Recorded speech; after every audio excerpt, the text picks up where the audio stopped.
Ayan, binago natin ulit tong kubol mga paps. I-fix bias natin. Ito yung tatlong trimmer nya, no. 1, 2, 3. Gagawin natin siyang fix bias. Ngayon may sample na tayo rito. Itong tatlo na to. Ayan, itong dalawa na to.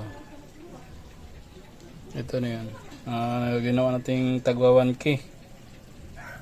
Tapos dito ginawa nating 10 ohms. Ngayon tingnan natin kung ilan yung bias na kalalabasan, no. Ayan, naka-ready na tayo, no. Ayan. Oop, yeah. Ayan natin ating ano. Ready na siya, no. Tingnan natin yung bias nito kung okay ba siya sa 100 ohms. 1K. 1K saka 10 ohms dito. Yan natin. Power on. Series valve. Ayan. Mayroon na tayong 300 millivolt. Dito ay 296. Tumataas pa. Try natin mag-stable.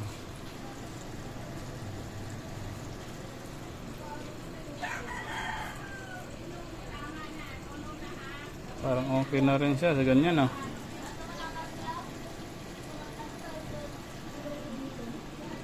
Ngayon lagyan natin ng music. Kung tingnan natin kung ngungo ba yung tunog o hindi. Tingnan natin. 298 millivolt. Dito ay 307. Hindi na magkalayo, no? Lagyan natin ng speaker. Tingnan natin kung maganda ba yung tunog niya sa ano. Tinang music. Yan. Volume.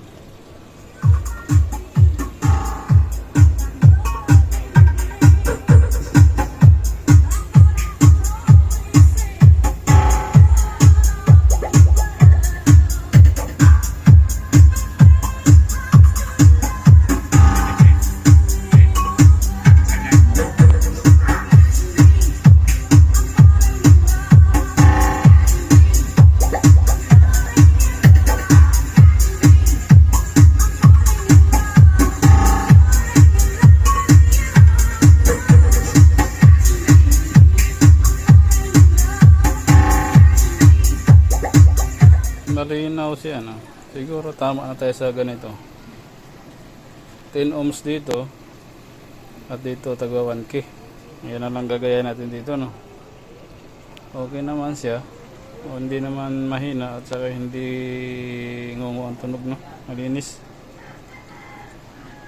Yan. Okay, fix na natin. Okay na yan. Para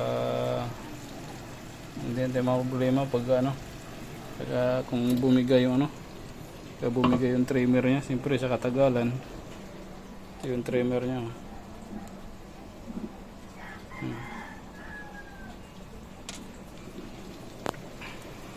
Okay, fix na natin yan. Ayan, naka-fix bias na to lahat mga paps. Yung left and right wala na siyang ano, trimmer. Andito na lahat ng trimmer nya. Tatlo bawat channel yung trimmer nya, no? Ayan. Ayan, pakinggan nyo yung tunog ng walang trimmer. Naka-fix bias na siya.